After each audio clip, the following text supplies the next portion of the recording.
Hay una confusión bastante extendida sobre lo que significa tener carácter. Durante mucho tiempo, se nos hizo creer que el carácter era dureza, firmeza inquebrantable, no cambiar de opinión, no tambalear. Como si una persona con carácter fuera alguien que nunca duda, nunca revisa y nunca se equivoca. Pero con los años uno descubre algo incómodo. Muchas veces eso no es carácter, es miedo muy bien maquillado. El carácter no aparece cuando todo sale bien, aparece después, cuando la decisión ya está tomada, cuando el resultado no es el esperado, cuando toca sostener lo elegido sin mentirse, sin hacerse trampa y sin destruirse en el proceso. Ahí es donde se ve de qué está hecho alguien, no en el momento épico de elegir, sino en el modo en el que vive con eso que eligió. Hola, hola, yo soy de nuevo Luis F. Molina y esto es De la columna a la cabeza y al corazón. Les damos la bienvenida a mi reno faringitis y yo. Bienvenidos al episodio número 31, basado en mi columna número 99, publicada en el diario La Patria de Manizales, Colombia, titulada Tener carácter, tomar decisiones y vivir con ellas. Este episodio no es sobre tomar la decisión perfecta, sino sobre algo más profundo y más incómodo. Tener carácter para sostener lo que elegimos, revisarlo cuando toca y aceptar que vivir implica perder cosas en el camino sin quedar rotos por ello. Lo que apareja mucho al carácter es saber cómo tomar las decisiones y saber cómo no tomarlas, ¿no? Bueno, quiero hacer este recorrido solo porque el carácter no se construye en aislamiento, se construye en diálogo, en contraste, en experiencia compartida y muchas veces en la mirada de otros que nos devuelven algo de nosotros mismos, con más honestidad de la que solemos tolerar. Creo que es muy importante recordarnos que los errores no nos definen, pero sí nos define cómo manejamos los errores, cómo reaccionamos ante haber cometido un error. Por eso me acompaña hoy Carlota Ramos. Carlota, con su acento muy mexicano, es amiga mía, hecha en Londres, y es una mujer con carácter en el sentido más complejo de la palabra. Y más adelante en el extratiempo, quiero detenerme justamente en la nobleza, en ese término, en esa aptitud, como también una de las actitudes más bellas que puede tener una persona y que me encontré hace poco, como esa pureza que no logra arrancar de todo este mundo hiperproductivo, hiperestimulado y desconfiado. La nobleza no como ingenuidad, sino como una forma de amor y de presencia que resiste sin endurecerse. Así que están todos y todas muy invitados a este espacio de encuentro humano real y sensible. Esperamos que como cada vez sea de buen provecho en donde sea que estén.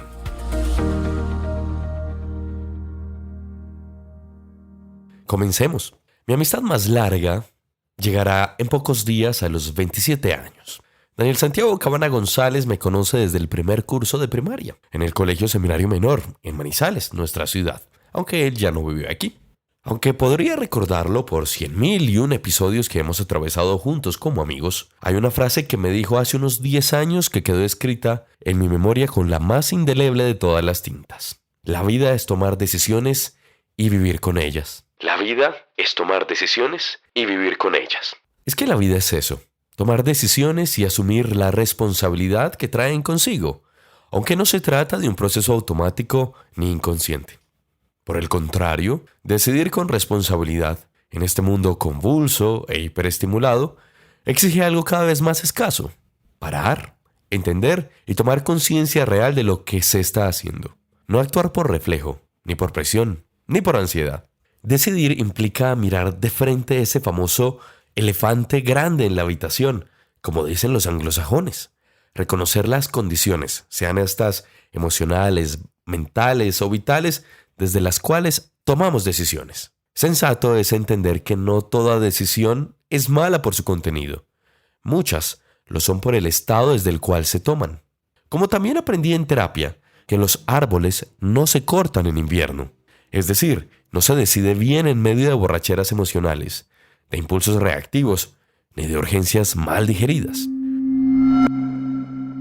Decidir aparenta ser uno de los actos más perturbadores de la vida de todo adulto, o al menos cuando estamos comenzando, no por su dificultad técnica, sino por lo que exige: renunciar a la fantasía del control, aceptar la finitud y hacernos responsables de las consecuencias. La cultura contemporánea, obsesionada tanto por la optimización, el cálculo y la supuesta costo-efectividad de todo, ha convertido la decisión en una operación casi que matemática, como si elegir bien fuera solo procesar suficientes datos y minimizar el margen de error. Y no, esa idea está lejos de producir sujetos lúcidos, y por lo contrario ha fabricado individuos paralizados, personas que se restringen el ejercicio de vivir, de experimentar y sentir, y quedan atrapadas en una cadena de ansiedades consecutivas, silenciosas e irremediables. El miedo a decidir no nace del riesgo en sí, sino del mandato de no equivocarse. Se instaló la creencia de que una buena vida es aquella que se construye sin fallas visibles, sin desvíos y sin correcciones. Por eso, el error dejó de ser una etapa del pensamiento para convertirse casi que en un estigma. Bajo esa lógica, toda decisión debe estar blindada de antemano, y cualquier fisura es leída como incompetencia o debilidad. El resultado no es otro que un sujeto que piensa indefinidamente y actúa cada vez menos, es decir, cavila mucho y obra poco. Pensar en exceso se vuelve una forma sofisticada de evasión, no de reflexión, claro que no, sino de simulación permanente de la realidad. Escenarios hipotéticos, futuros posibles, consecuencias anticipadas que quitan vida. Todo ocurre en la mente, mientras la vida queda en suspenso, la vida queda suspendida.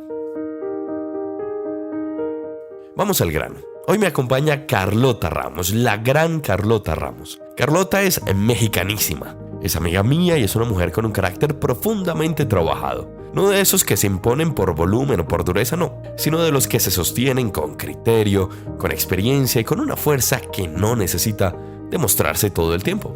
Carlota, naturalmente, tiene recorrido. Ha tomado decisiones, ha vivido con ellas, ha revisado cuando ha sido necesario y no se ha quedado atrapada en la fantasía de una coherencia perfecta. Puede ser intensa, incluso arrolladora, cuando toca empujar, pero también sabe detenerse, escuchar y convertirse en brisa. Y esa combinación no es común. De ella he aprendido que el carácter no es rigidez ni terquedad, sino la capacidad de pararse frente a la vida sin mentirse, sin disfrazar los errores de principios y sin abandonar la propia humanidad en nombre de la fortaleza.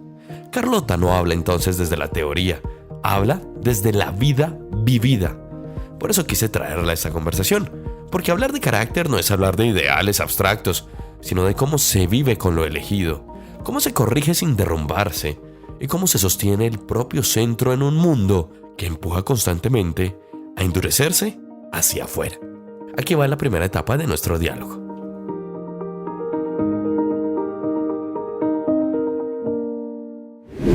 Carlota Ramos, qué rico tenerte aquí en este espacio. Te saludo yo, te saluda también mi rinofaringitis. Es creo que la tercera desde que hago podcast. ¿Cómo estás? Muy bien, encantada de estar aquí contigo, muy feliz de saludarte a pesar de la distancia.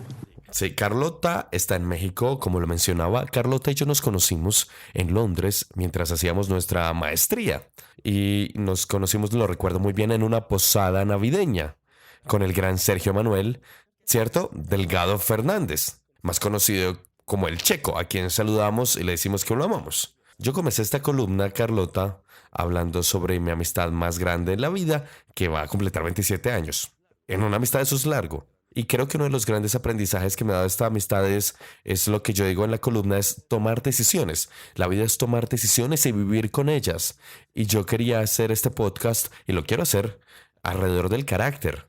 Porque carácter no es ser temperamental, no vivir de mal genio o mandar a todo el mundo a la chingada, como dirían ustedes. Sino que carácter es tomar decisiones, ser consciente de ellas y seguir. Yo quiero que tú me expliques más o menos cómo ves y qué piensas para ti que es carácter. Sí, es cierto. Usamos mucho y además a mí sí me ha tocado que mucha gente se refiere a mí como una persona de mucho carácter. Entonces, pues yo lo aterrizo en diferentes dimensiones. Por un lado, coincido con que sí tiene mucho que ver con la capacidad de tomar decisiones y saber tomar decisiones, ¿no? Porque no solamente se trata de tomarlas y pues ya está. Que eso, pues todas las personas tenemos que hacerlo. Lo cierto es que como bien lo dices en tu columna, lo que apareja mucho al carácter es saber cómo tomar las decisiones y saber cómo no tomarlas, ¿no? Entonces, para nosotros en México, que me puedo imaginar, no sé si en Colombia podrá ser parecido, pero el carácter es esa característica, ¿no? Esa cualidad que puede tener una persona en la que puede analizar determinadas circunstancias para tomar decisiones y sobre todo este tema, como lo dices también, la responsabilidad de decir yo tomo esta decisión y por ende me hago responsable de lo que viene, ¿no? Y pues ya. Una de las cosas que pueden ser más perturbadoras cuando uno es adulto es que tiene que decidir. Uno y todos crecemos con la decisión de los padres. Los padres son para quienes nos guían. Pero cuando llegamos a la vida adulta nos hacemos cargo y decidir en principio puede ser perturbador. Incluso para las nuevas generaciones la decisión es causa de ansiedad porque ya no tenemos control, ya no tenemos como un backup o un colchón emocional y naturalmente vemos que estamos hechos para meternos la plata, para equivocarnos. Como a veces creemos que somos algoritmos, que somos calculadoras, sin probabilidad de equivocarnos. Es complejo, ¿cómo lo ves? Completamente de acuerdo. Y creo que otra complejidad que atraviesan las nuevas generaciones es que hoy hay más opciones, ¿no? O sea, antes creo que el margen de opciones era mucho menor y por ende el margen de decisiones también era menor, ¿no? Era como, bueno, pues tengo estas 3 opciones. Hoy es más infinita esa sensación, sobre todo justo porque estamos envueltos en las redes sociales, porque vemos estas formas de vida que llevan otras personas y en muchas ocasiones creo que eso afecta la manera en la que las personas precisamente toman sus decisiones, es que se ven influenciadas por factores que realmente no deberían de estar tomando en cuenta. Entonces esta cantidad de opciones que tenemos hoy, que por un lado es muy positivo, ¿no? Porque nos permite tomar con mayor conciencia y con un mayor impacto a lo que realmente queremos hacer nuestras decisiones. Lo cierto es que también a mayor cantidad de opciones incrementa la ansiedad de si se está tomando o no la decisión correcta, ¿no? De si estoy eligiendo bien, etcétera. Y hasta lo podríamos aterrizar en un tema más social o como de relaciones de pareja, ¿no? O sea, las aplicaciones de a quién escojo, ¿no? Estas aplicaciones en donde te sale la persona y dice a quién escojo si tengo todas estas opciones, ¿no? Entonces, pues ahí también es un tema. No sé, y es una crítica a la costo-efectividad. Lo digo semanalmente, y es que cada vez creemos que tenemos menos probabilidad de perder el tiempo, entre comillas, conociendo a otras personas, viendo las cosas heterogéneas. Y estamos prácticamente siendo sujetos que se dedican a pensar, a calcular, a cavilar indefinidamente y a actuar menos. ¿Será que lo hago así? ¿Será que esto, no sé, me puede traer más pierdas, pérdida de tiempo? En fin, un montón de piernas. Es como si fuéramos economistas de la vida. No, la vida no es así. La vida es mucho más líquida. Por supuesto. Sí, y además, y todo, como todo lo medimos, todo intentamos medirlo, o sea, vivimos una cultura en la que medimos todo. Con el celular medimos los pasos, medimos el sueño, medimos casi, o sea, absolutamente todas, o sea, nuestras calorías casi, ¿no? Y en ese sentido es esa parte de calcular en qué estás invirtiendo tu tiempo y en qué no. Muchas veces ahí es en donde yo digo, la gente no está sentándose a reflexionar respecto a las decisiones que tienen que tomar, porque muchas veces no es un cálculo, ¿no? Muchas veces viene de una sensación que te provoca la circunstancia y por ende la decisión que estás tomando, ¿no? Lo que le llaman en los anglosajones el gut feeling, ¿no? El instinto, creo que es madre del carácter y de saber tomar decisiones.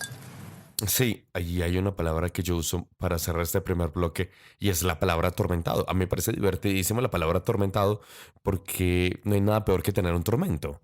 ¿Qué es un tormento? Analizar una y otra vez una decisión que tomé o voy a tomar y buscar la salida una y otra vez, el futuro hipotético, el futuro posible, consecuencias anticipadas. Nos damos una muy mala vida porque no somos capaces de poner el pecho y no hacemos lo que nos toca hacer, que es poner el pecho a la brisa y ya, o el toro por los cuernos y seguir. Porque ¿qué nos cuesta eso? ¿Por qué? Pues creo que un poco por todo lo que hemos dicho, pero estoy completamente de acuerdo contigo. Si hay un mal sentimiento en la vida es estar repensando y dándole vueltas a una decisión que tomamos o que tenemos que tomar. Y en ese sentido justo creo que es muy importante saber tomarse el tiempo de respirar la circunstancia y de evaluar cuáles son las opciones que tenemos y con ello saber decidir cuál es la mejor opción que nos puede traer. Pero definitivamente creo que el tema de que sobrepensamos muchas cosas, que además todo está expuesto, ¿no? O sea, Vivimos en un mundo en donde todo está siendo analizado por personas externas y eso también genera, creo que, ansiedad al momento de tomar decisiones. Sí, vivimos bajo análisis, bajo juicio. Es que no te quiero juzgar, pero es que todo nos juzga, todo nos juzga. Así como todos nos lo miden, así como todos nos lo miden, todos nos lo juzgan. Y entonces creo que es muy importante ver en qué presión estamos. Y es que estamos siempre a merced de que toda decisión que tomamos va a tener consecuencias, así sean mínimas. Y no las vemos, o las vemos y nos tortura el silencio. Totalmente, sí. Si este episodio te está tocando el corazón, te invito a suscribirte al Substack de Luis, luisfmolinar.substack.com. Substack es un espacio de escritura, un boletín gratuito al que te puedes suscribir para recibir las columnas directamente a tu correo, o es también una especie de café virtual donde cada semana te llega una columna para leer con calma desde el correo y desde el corazón. Allí nos leemos con calma y sin filtros. luisfmolinar.substack.com.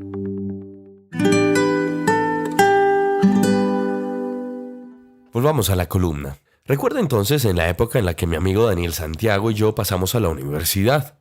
Y la palabra para definir a la persona que debía tomar decisiones era atormentado. Un atormentado era quien estaba bloqueado por la necesidad de decidir y la incapacidad de dar pasos definitivos que le sacaran de la quietud.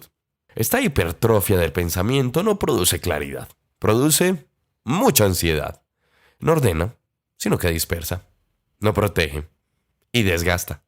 El pensamiento que no desemboca en acción termina volviéndose contra quien lo ejerce.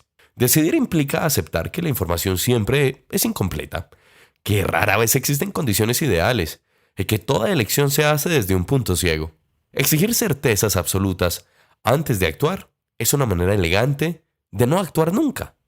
La decisión madura no es la que garantiza éxito, sino la que se asume con incertidumbre, y porque se sabe que ella es una parte constitutiva del acto. Allí aparece una forma de carácter que no depende del resultado, sino de la disposición a responder por lo elegido. Por eso, con Aristóteles aprendimos que el carácter no se forma por ideas abstractas, sino por hábitos sostenidos en el tiempo. No por actos heroicos aislados, sino por las elecciones repetidas bajo criterio. El carácter no es temperamento ni personalidad, no, es práctica deliberada. Y esa práctica incluye equivocarse sin destruirse.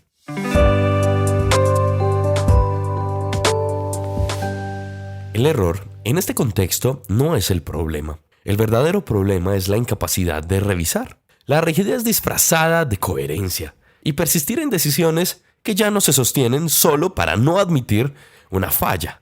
Y esa es una de las formas más comunes de autoengaño, autosabotaje o incluso de un ego muy fuerte. Por eso hay quienes se jactan de ser tercos y tosudos como si eso fuera una virtud. La cultura celebra la constancia, pero rara vez distingue entre la fidelidad y la terquedad. Cambiar de rumbo cuando la realidad lo exige no es traición, es mejor lucidez. Por ejemplo, Michel de Montaigne construyó toda su obra sobre una idea escandalosa para su época: escribir sobre sí mismo sin tener poses heroicas. No se presentaba como un modelo, sino como un caso de estudio. Su obra es un ejercicio radical de honestidad. Observarse con distancia, sin dramatismo ni autocomplacencia. Lo que Montaigne enseña no es a justificar los errores, sino a observarlos, a reconocer que el yo no es una fortaleza inmutable, sino un proceso en constante ajuste. El carácter, desde esa mirada, no es de rigidez ni coherencia férrea, es capacidad de revisión sin autodestrucción. Volvemos con Carlota. Segunda parte. Carlota Ramos está en Ciudad de México y ella, muy buena amiga, está conmigo hoy hablando sobre las decisiones. Ahora, estábamos hablando sobre tomar decisiones y tener carácter. Y hay una cosa que tampoco es que A significa B y C. Es que tomé una decisión, entonces soy inflexible. Es que tomé una decisión y tiene que ser así. Yo siento que también tenemos que estar dispuestos a que metemos la pata y que la cagamos y que tenemos que cambiarlo. Y tenemos que pedir perdón, ¿no? Tenemos que disculparnos con nosotros mismos, por ejemplo. Porque en eso somos perversos. Disculparnos con nosotros mismos somos perversos. Pero, ¿tú cómo ves, por ejemplo, cuando alguien dice, es que yo soy una persona de carácter porque soy así y así soy? Sí, justo creo que ahí se distorsiona un poco el carácter, ¿no? Lo que implica el carácter. O sea, creo que hacerse responsable de las decisiones que tomamos justamente implica aceptar si nos equivocamos y, en su caso, enmendar la situación, ¿no? Creo que muchas, o sea, la parte como de aferrarse a la decisión a pesar de que hay evidencia de que fue la decisión equivocada o de que incluso se causó daño, pues tiene mucho más que ver con el orgullo, creo yo, ¿no? Del ego, de no aceptar las equivocaciones, que con el carácter. El carácter es más bien, pues sí, o sea, decir, se evalúan las situaciones, se toman las decisiones, se equivoca una persona, pues no pasa nada, ¿no? Y esto que dices me parece muy, muy importante, incluso saber aceptarnos a nosotras mismas que cometimos un error, que luego suele ser la parte, por supuesto, la más complicada, ¿no? Asumir esa posición, decir, bueno, me equivoqué, ¿qué sigue? Creo que una persona con carácter tiene la capacidad de reflexionar y decir, bueno, pues sí, la cagué, pero sigamos, adelante. O sea, no te enfrascas permanentemente en ese sentimiento de un error, porque además creo que es muy importante recordarnos que los errores no nos definen, pero sí nos define cómo manejamos los errores, cómo reaccionamos ante haber cometido un error.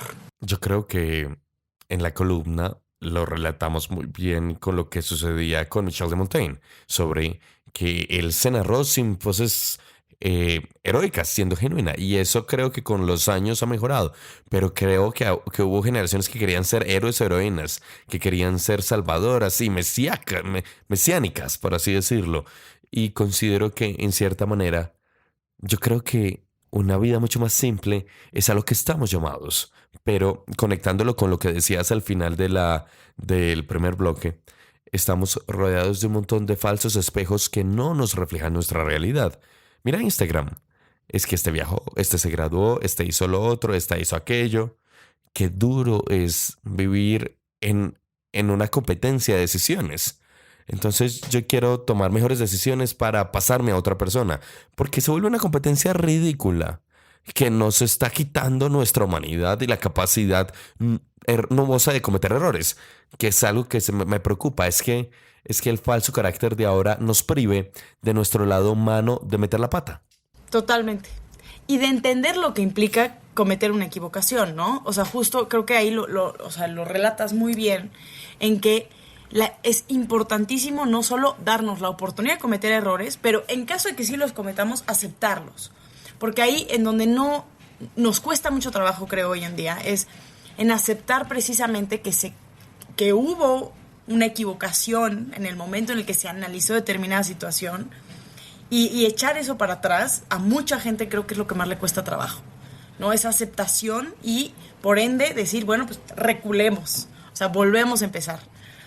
Y tiene sí que ver mucho con que nos sentimos permanentemente analizadas y sobre todo comparadas con las otras personas. Como bien lo dices, un efecto muy dañino en las redes sociales es que estamos permanentemente comparando nuestro éxito con el éxito ajeno, cuando en ningún plano es comparable. El único comparable es el tuyo contigo misma o contigo mismo. ¿Tú te acuerdas la primera vez que metiste la pata gravemente en el trabajo y cómo te sentiste? Híjole, no sé si me acuerdo así, pero probablemente fue algún error. Si no te acuerdas es bueno. Claro. Porque sí, no, la verdad no creo que me acuerde. Pero probablemente fue algún error en el análisis de alguna ley. Yo trabajé en la Suprema Corte, algo así podrá haber sido. Pero pues tuve buenos jefes en su momento que me acompañaron en esos errores. No pasa nada, o sea, no era grave, ¿no? Yo sí. No me acuerdo qué pasó en esencia, pero sí me acuerdo que vivía con mucha ansiedad. Entonces mi jefe directa, línea directa en este caso, Elizabeth Ramírez, me sienta en su escritorio y me dice, Molly, uno en la vida tiene que aprender a cagarla. Tiene que aprender a desaprender igualmente de la idea infalible de que tenemos que ser perfectos y salir avantes de todo. Y yo siento que el verdadero carácter está en aceptar la metida hasta el fondo de la pata, en vez de maquillarlo. Es como cuando uno se equivoca y hay dos probabilidades. Y uno ahí puede conocer a alguien con carácter. Está la persona que intenta justificar su fallo, tapándolo, maquillándolo, adulcorándolo. Y está el que dice, sí, la cagué. Metí la pata horriblemente y y se volvió un problema gigantesco, pero aprendí. Es el que prefiere perder y no el que solo quiere empatar. Y yo siento que ahí hay algo importante.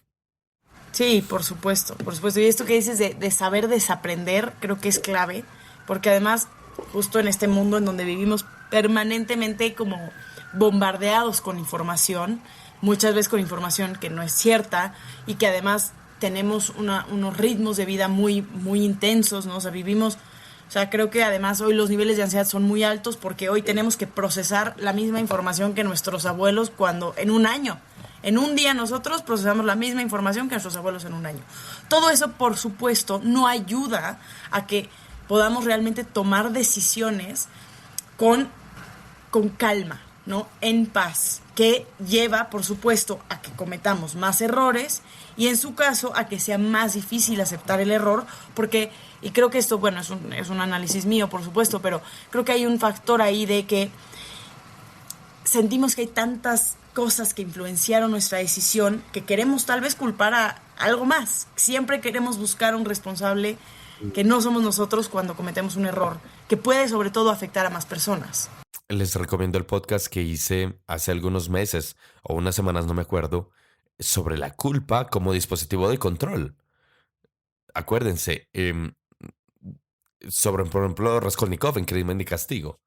Y sobre todo donde la culpa se vuelve un lugar para darnos mala vida, para capturarnos, para perder la libertad. Por decisiones. Así como hay decisiones que nos cuestan la vida, como tomar la decisión y cambiarla y demás.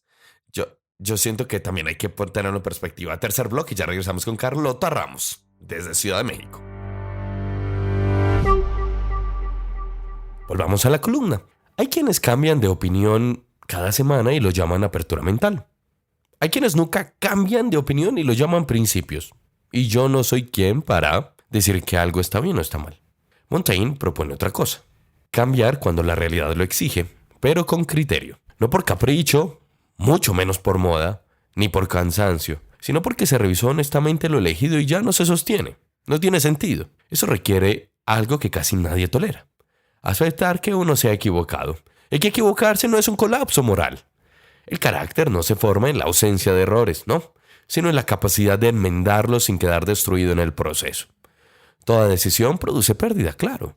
Elegir es cerrar posibilidades, cancelar unos futuros que fueron imaginados y aceptar que no todo puede ser vivido. El duelo silencioso casi nunca se nombra, pero explica buena parte del miedo contemporáneo a decidir. No se teme tanto al fracaso como a la renuncia, a dejar atrás versiones posibles del yo que quizás nunca llegarán a existir. Sin embargo, intentar conservar todas las opciones abiertas conduce a una vida sin forma, difusa, permanentemente postergada. Decidir con carácter no es eliminar la emoción, sino no permitir que ella gobierne el timón. Muchas deudas personales, esas que no figuran en ningún extracto, nacen de decisiones tomadas desde el desborde y se pagan después con vergüenza, culpa o autoflagelación silenciosa. Por eso vuelvo a la frase de psicoterapia. Los árboles no se cortan en invierno. Y aquí entra una noción olvidada, la cabeza fría, que no es ausencia de emoción, es el gobierno de ella. Epicteto lo decía con una claridad brutal. No somos dueños de lo que nos ocurre, pero sí de cómo lo interpretamos, tal como lo pondría en otras palabras Viktor Frankl muchos siglos después. El carácter no se mide por lo que soportamos, sino por cómo nos paramos frente a ello que nos sucede por lo que decidimos. No se trata de estoicismo entendido como insensibilidad, no, sino como capacidad de sostener el propio centro sin que en cada acontecimiento nos descoloque por completo. Última parte del diálogo con Carlota Ramos a continuación. Cerremos nuestro podcast. Aquí hay una frase que me gusta que leí hace poco, es que el carácter no se mide por lo que nos sucede, sino por lo que hacemos ante lo que nos pasa. Y yo no creo que la persona de carácter es la que resiste sin que se le mueva nada, sin que se le mueva un pelo. Y la que no tiene carácter es la que va a llorar. No creo que una cosa lleve a la otra. Yo siento que esos no son interpretaciones correctas del carácter. Yo siento que todas las personas necesitamos nuestro tiempo para procesar lo que nos sucede. Hay quienes necesitamos soledad, otros necesitan abrazos, otros necesitan llorar, otros necesitan reprimir, quizás, no sé. Y no voy a juzgar a nadie y no soy quien, pero el carácter es como decidimos enfrentar lo que nos pasa, como lo ha señalado. El problema es que el catastrofismo en el que nosotros vivimos nos llena de ansiedad y nos paraliza y no nos deja vivir. Entonces siempre estamos buscando el peor escenario, es que esto pasa lo uno, pasa lo otro. Cada vez vivimos menos porque cada vez pensamos lo peor y eso no es carácter. Eso es cualquier cosa menos carácter. Sí, totalmente de acuerdo. Totalmente de acuerdo. Creo que lo aterrizas muy bien, porque al final del día creo que es muy importante también saber conocernos a nosotras mismas, o sea, saber hacer un análisis respecto de en qué contexto tomo yo mejor las decisiones. Y como todas las personas somos distintas, ¿no? Como todas las personas requerimos de diferentes cosas para que nos salga bien, ¿no? Es importante conocerse, porque, y lo acabas de decir, ¿no? Yo necesito hablar las cosas. Yo, Carlota, siempre necesito hablar las cosas y muchas veces decir las cosas en fuerte hace que las decisiones que yo tenga que tomar sean mucho más fáciles. Porque entonces como que las vocalizo. Pero hay muchas personas que necesitan hacer ejercicios introspectivos y hacer un análisis como mucho más en pausa de la circunstancia y con ello tomar sus decisiones, ¿no? Y entonces creo que es muy importante poder hacer esa reflexión de qué me funciona a mí y desde ahí sí podemos hacernos más responsables. O sea, no empujarnos a tomar decisiones en contextos que no nos sirven a nosotros. Sí, llevarnos al límite, forzarnos no creo que nos lleve a otra cosa, sino a rompernos. Y también porque tocabas un tema muy importante, que son las conversaciones incómodas. Yo siento que se necesita carácter para uno decirle a la persona que debo hablar contigo, que me gustaría hablar contigo, me gustaría que conversemos por esto y lo otro. Porque no es de carácter empezar con estrategias subrepticias o por debajo de la mesa a querer manipular. Eso no es carácter. El carácter es afrontarlo y decir lo que pasó, sucedió con esto y lo otro y me interesa salvaguardar el vínculo, perfecto. O hasta aquí llegamos, perfecto igual, pero tener carácter. Pero nosotros ser los dueños de nuestra propia vida y eso al final es el carácter. Totalmente, coincido completamente y creo que aquí estás justo como metiéndonos en un tema que a mí me parece muy importante y que sí está aparejado con el carácter, que es la confrontación. Saber confrontar, y no significa que esto sea de forma agresiva, ¿no? O sea, no significa que mucha gente le teme a la confrontación. Mucha gente padece mucha ansiedad cuando sabe que hay una confrontación inminente. Yo creo que parte de saber cómo conocernos es saber también posicionarnos y vocalizar nuestras necesidades. Y ahí entra mucho la confrontación, decir, bueno, esto me hizo mal. Si yo no confronto determinada circunstancia, me va a generar más ansiedad o me va a generar lo que nos pueda llegar a generar. Que tenga una connotación, por supuesto, negativa.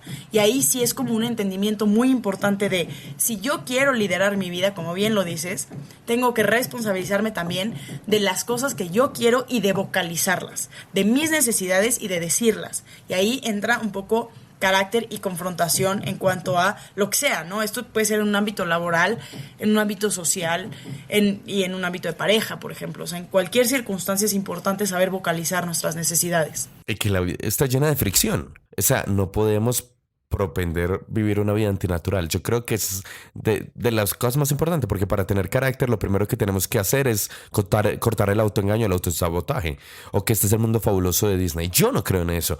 La vida es altibajos, fricciones, pérdidas, correcciones, amor, abrazo, todo. Tiene todos los tonos del mundo. Y pretender eliminarlo es quitarnos nosotros la posibilidad de ser humanos y comprender y aprender de nuestro carácter. Es que el carácter, yo no creo que uno lo conozca en los gozosos. Yo creo que se conoce más en los dolorosos, en los momentos en los que estamos solos. Es que es difícil. Sí. Y es en los momentos, sobre todo en los que tenemos que hacernos responsables de lo que viene. Ahí es en donde dices, bueno, yo con este carácter, ¿no? Con este análisis y con esta circunstancia, yo tomo esta decisión. Pero claro que, o sea, sí, siempre podemos estar acompañadas y acompañados en estos momentos. Al final del día, sí, las decisiones las tomamos solos, ¿no? O sea, y esa responsabilidad que conlleva, pues a mucha gente no le gusta, Mucha gente prefiere la pasividad de que se tomen las decisiones por ellos. Que yo creo que no es que uno esté mejor que el otro, solo creo que en uno tomas más las riendas de tu vida que en el otro. Y porque también está el temor a gustar o disgustar, sobre todo. Pasa mucho en las oficinas. Uno se gana enemigos gratis, o pasivos, o de clase, porque no son declarados. Porque hay gente que la carga contra uno porque no se tolera el carácter. ¿Y qué va a hacer uno? Sostener la forma de ser y el carácter. A mí me pasa. ¿Qué más vamos a hacer? Yo soy así. Y no es que me esté contradiciendo. Carácter no es buscar agradar a todo el mundo. Es lo más lejano a tener carácter. Sí, coincido. Los llamados people pleasers, ¿no? O sea, las personas que buscan gustar permanentemente y entonces no generan ninguna disrupción y no generan ninguna confrontación y entonces no se posicionan. Por supuesto que todas estas cosas pues no son cualidades de una persona con carácter. Porque al final justo tener carácter para mí sí es posicionarte, para mí sí es ser vocal y muchas veces es confrontar y a la gente no le gusta que la confronten, sobre todo cuando eso puede generar un disgusto o que estás hasta haciéndoles una llamada de atención de alguna conducta o de alguna situación. Yo creo que en el fondo el reto más grande que nosotros tenemos es de volver a saber confrontarnos. Y eso no significa entrar en conflicto de ninguna manera, pero sí confrontarnos, empezar a hablar directa, asertivamente lo que nos pasa. Yo pienso que para tener paz se necesita confrontación, se necesita esa evolución para que nos hagamos entender.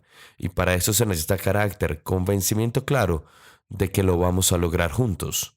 Por ejemplo, en un caso vincular, pero también de que si yo quiero una cosa, no basta con desearlo. Y ahí yo discrepo mucho con el mundo de los deseos y las manifestaciones, que se ven como, ay, tan fácil. No, yo creo que en la vida también hay que pasar por momentos de cañería difíciles, donde también tenemos que aprender a tener carácter de soportar y seguir, no de rendirnos. Y ahí es donde está el carácter.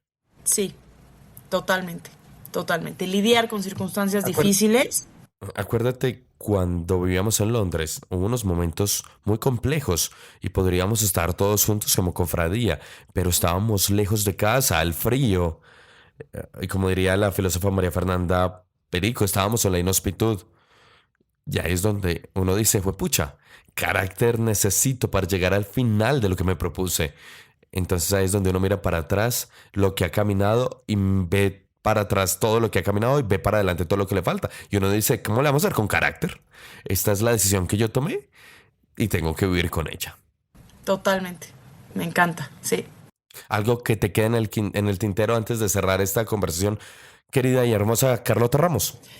Pues nada más que me encanta esta conversación porque me parece muy importante recordarnos el poder que tenemos nosotras de tomar decisiones bien, de hacernos responsables de nuestra vida y sobre todo de disfrutar el camino a pesar de que no todas las circunstancias siempre sean positivas.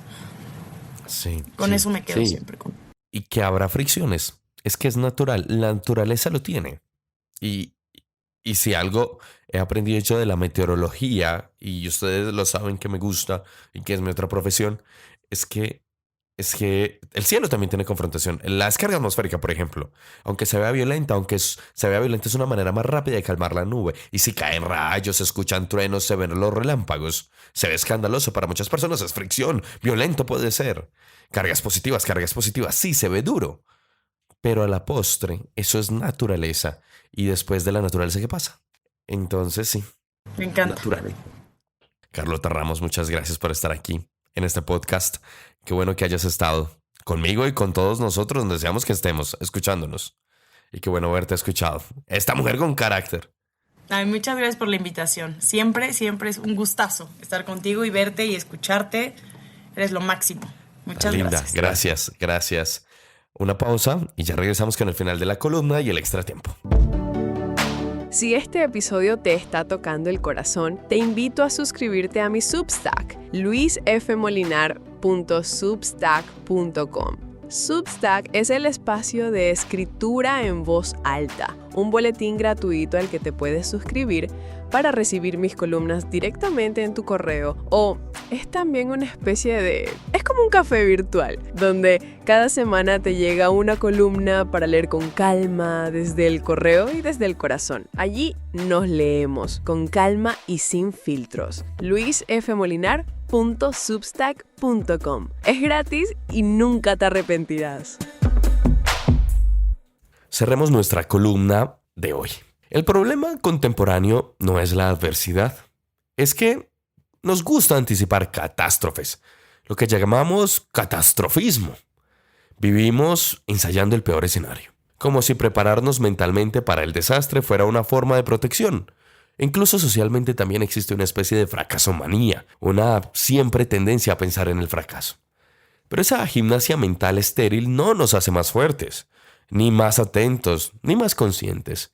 De pronto sí nos vuelve más frágiles, pues el pensamiento catastrofista no es prudencia, sino un intento desesperado de controlar lo incontrolable. Y detrás de ese intento hay un mandato bastante tóxico, que no se puede caer, que no se puede sufrir derrota, que no se puede fallar visiblemente. El carácter quedó confundido con la invulnerabilidad, como si tener criterio significara nunca equivocarse, nunca dudar, nunca tambalear. Pero eso no es carácter. Eso es armadura, y las armaduras no permiten movimiento ni flexibilidad. Tal vez por eso Montaigne fue tan radicalmente honesto al escribir sobre sus propios errores, y que debería ser una lectura casi que obligatoria después de los 30 años. No para justificar las caídas y los errores, sino para comprenderlos, enmendar, desprender, desaprender, recomponer.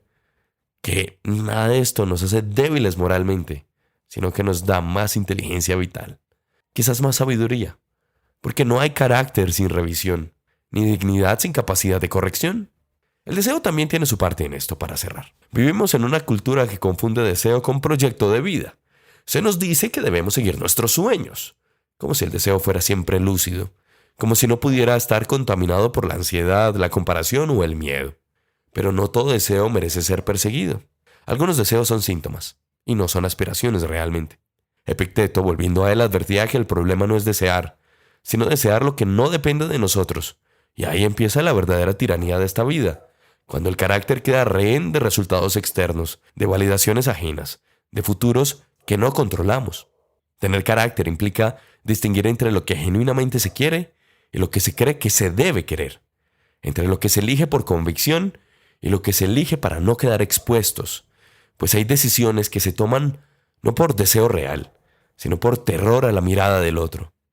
En ocasiones, esas decisiones, aunque parezcan firmes, están construidas sobre arena, sobre barro. El carácter no es ausencia de vulnerabilidad, insisto, es mejor un buen gobierno de la mente, de esa vulnerabilidad. Es saber que podemos caer y que vamos a caer porque es lo natural, y que eso no nos convierte en menos. La verdadera fortaleza no está en no fallar, jamás. Está en fallar sin mentirse, sin castigarse, hasta la parálisis, sin confundir el error con la identidad. La idea de que se debe funcionar como una máquina siempre libre de fallas ha producido sujetos exhaustos, incapaces de tolerar la imperfección propia y ajena. La vida humana no es un sistema cerrado. No lo es y nunca lo será, porque no somos robots y no estamos programados. Es, por suerte, un proceso bastante abierto, lleno de fricciones, pérdidas y correcciones. Pretender eliminar el error es eliminar la posibilidad misma de aprender, de cambiar, de ser mejores quizás. Tener carácter no es fallar, es no mentirse sobre las razones por las que se falla y no castigarse eternamente por haber sido humanos.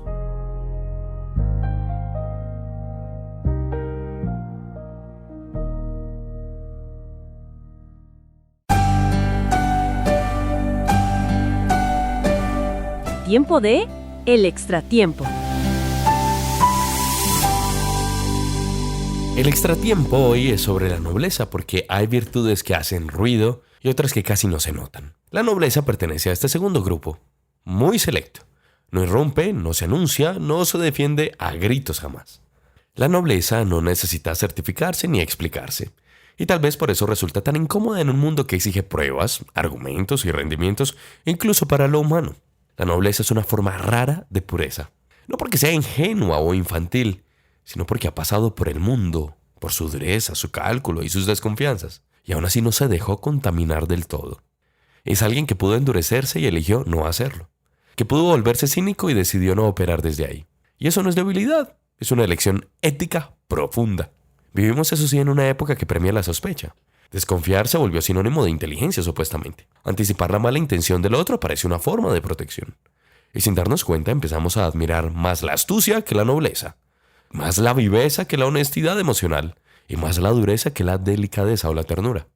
Como si sentir limpio fuera peligroso o como si amar sin cálculo fuera una imprudencia. La nobleza en todo este contexto parece fuera de lugar. Se la confunde con falta de carácter, con ingenuidad, con no saber cómo funcionan las cosas en la vida o con la falta de malicia indígena, como dicen en Colombia desgraciadamente. Pero la nobleza verdadera no ignora el mundo, lo conoce demasiado bien. Sabe de la traición, del abuso, del egoísmo, del interés encubierto, sí, y aún así no hace de eso su principio de acción ni de reacción. No vive reaccionando, no se organiza desde la herida, no. Algo profundamente amoroso en la nobleza. No es un sentido romántico, es vital. La nobleza es una forma de amor al mundo que no necesita garantías. Es tratar bien incluso cuando no hay testigos. Es no usar la información del otro como arma. Es no aprovechar la fragilidad ajena para ganar posición. Básicamente, es renunciar al triunfo fácil que deja a veces la culpa. Tal vez por eso la nobleza no es rentable y no da likes y no construye imágenes y no siempre gana. Pero deja algo mucho más difícil de conseguir. Paz, la paz interna. Porque quien es noble no necesita justificarse todo el tiempo. No vive en guerra permanente. No está calculando cada movimiento como si la vida fuera un tablero de un ajedrez y el más hostil de todos. No, la nobleza también implica un tipo de valentía poco celebrada. La de no blindarse del todo. La de ser vulnerables. La de seguir siendo permeables en un mundo que enseña a cerrarse. La de no responder con la misma moneda solo para demostrar fortaleza. Eso exige carácter. Mucho más carácter que endurecerse y llamar a eso madurez. Yo personalmente no sé si tengo nobleza, y lo dudo muchas veces, porque soy desconfiado. Pero sí sé que cuando me encuentro con alguien noble, como me sucedió hace poco, algo en mí descansa. Como si el cuerpo reconociera un lenguaje antiguo, previo al cálculo, previo al miedo. Es como volver a la naturaleza, porque la nobleza se siente y no se define. Tal vez por eso resulta tan urgente defenderla. No como virtud moralizante, sino como una forma de resistencia. En un mundo que nuevamente nos empuja a desconfiar, la nobleza es una manera silenciosa de decir que no todo está perdido, que todavía se puede vivir sin veneno, que todavía se puede tener carácter sin dejar de ser humano. Y quizá, solo quizá, el verdadero signo de madurez no sea volverse más duro, sino aprender a no perder la nobleza en el proceso de sobrevivir. Antes de despedirme, quiero agradecerles de verdad por haber estado en este episodio. Gracias por la escucha, por el tiempo y sobre todo por la paciencia con esta voz, que hoy no llegó en su mejor versión. La rinofaringitis y yo hicimos lo que pudimos, se los juro. Me tardé más de 1 hora locutando este podcast, pero lo hice con amor. Y ustedes acompañaron igual, que no es poca cosa. Pensé que no lo iba a lograr y que iba a tener que fallar por primera vez. Pero parece que no ha sido así. Gracias también a mi querida Carlota Ramos por esa conversación tan honesta, profunda y generosa que tuvimos hoy, por traer criterios sin dureza, fuerza sin estridencia y una presencia que deja huella. Conversaciones así, siempre lo he dicho, son las que justifican este espacio y le dan sentido a esta disciplina. Espero que este episodio les haya dejado algo dando vueltas en su cabeza o mejor en su corazón. No respuestas cerradas, sino unas preguntas buenas y abiertas de esas que no incomodan por ruido, sino por verdad. En el próximo episodio espero reencontrarme con ustedes con una voz mucho más nítida y decente y con un invitado al que llevo mucho tiempo cazando, esperando y persiguiendo con cariño. Valdrá la pena la espera porque se los prometo, es la columna número 100 la que viene. Gracias por la comprensión, por la compañía y por seguir viniendo a este espacio donde pensamos, sentimos y respiramos un poco mejor humanidad. Yo soy Luis F. Molina y esto es De la columna a la cabeza y al corazón. Hasta la próxima. Chao.